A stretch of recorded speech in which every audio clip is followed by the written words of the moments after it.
স্বাগতম জানাইছোঁ কেৰিয়াৰ হাই ইউটিউব চেনেললৈ মই ৰূপল আমি বন্ধুসকল লৈ আছোঁ নতুন এটা নটিফিকেশ্যন যিটো নটিফিকেশ্যন জাৰি কৰিছে আজমল ছুপাৰ ফুডিৰ পৰা।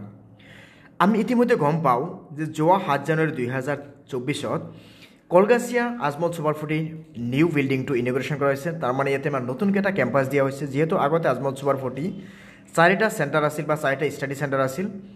এই বছৰ নতুনকৈ 2024ত Kalgachia Ajmal super forty new এটা কেম্পাছৰ উদ্বোধনী কৰা হৈছে আৰু যাৰ বাবে ইয়াতে বিশেষকৈ টিচাৰৰ বাবে কেইটামান ইয়াতে ভেকেঞ্চিছ ওলাইছে। আমি গোটেইখিনি বস্তু আলোচনা কৰিম, লগতে ইয়াৰ চিলেকশ্যন প্ৰচেছটো কেনেকুৱা হ'ব এই গোটেইখিনি বস্তু আমি ভিডিঅ'ৰ শেষত আলোচনা কৰিম। চ' আপোনালোকে নিশ্চয় ভিডিঅ'টো শেষলৈকে চাই থাকিব।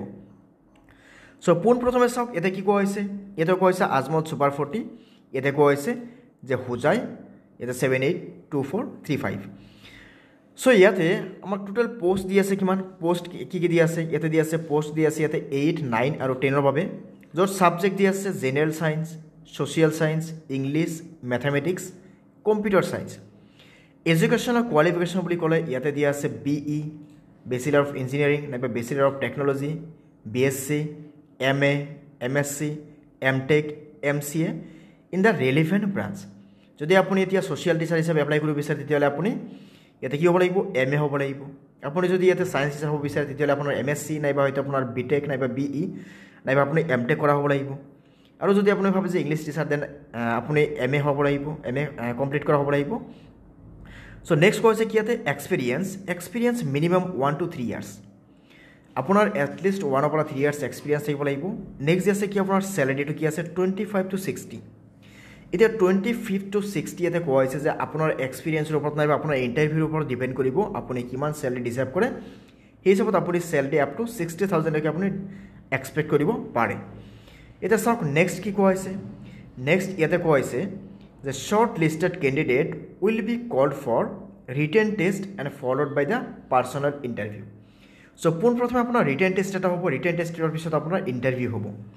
চ' এতিয়া ৰিটেন টেষ্টটো কেনেকুৱা ধৰণৰ হ'ব। এতিয়া যদি আপুনি ছাপ'জ ছ'চিয়েল ছায়েন্সৰ হয় নাইবা আপুনি যদি মেথমেটিক্সৰ বাবে যদি আপুনি এপ্লাই কৰে তেতিয়াহ'লে আপোনাৰ সেই ৰিলেভেণ্টত বিশেষকৈ ক'বলৈ গ'লে ক্লাছ 8, ক্লাছ 9 আৰু ক্লাছ 10ৰ বাবে যিখিনি চিলেবাছ আছে সেই চিলেবাছ মতে আপোনাৰ কি কৰা হ'ব, তাতে এক্সামটো লোৱা হ'ব। তাৰপিছত আপুনি যেতিয়া শ্বৰ্ট লিষ্টেড কৰা হ'ব, আপুনি এটা ভাল স্ক'ৰ কৰিব তেতিয়াহ'লে আপোনাক হোজাইত মতা হ'ব বা আপোনাক কি কৰিব কলগাছিয়া যিটো ছুপাৰ ফুডি আছে তাতে আপোনাৰ পাৰ্চনেল ইণ্টাৰভিউৰ কাৰণে মাতিব।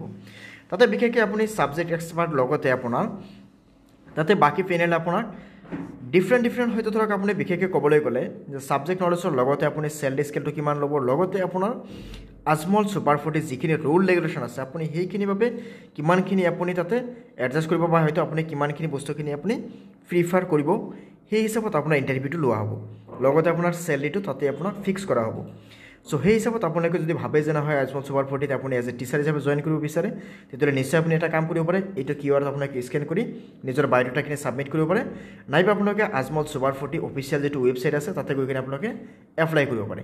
অ'কে, চ' বন্ধুসকল আমি প্ৰতিটো ভিডিঅ'তে নতুন আমি জব নটিফিকেশ্যন লগতে স্কলাৰশ্বিপ লগতে চৰকাৰী আঁচনিৰ বিষয়ে আমি আলোচনা কৰোঁ বা হয়তো আমি নটিফিকেশ্যনখিনি দি থাকোঁ। চ' আমাৰ চেনেলটো নিশ্চয় ছাবস্ক্ৰাইব কৰি ল'ব, লগতে বেল আইকনটো দবাই ল'ব যাতে প্ৰতিটো নটিফিকেশ্যন আপোনালোকে চবতকৈ আগত পাই যায়। চ' আমি পৰৱৰ্তী ক্ষেত্ৰত আকৌ লগ পাম কোনোবা এটা জব নটিফিকেশ্যন নাইবা স্কলাৰশ্বিপ নাইবা চৰকাৰী আঁচনি কিবা এটা লৈ কিনে। চ' ধন্যবাদ।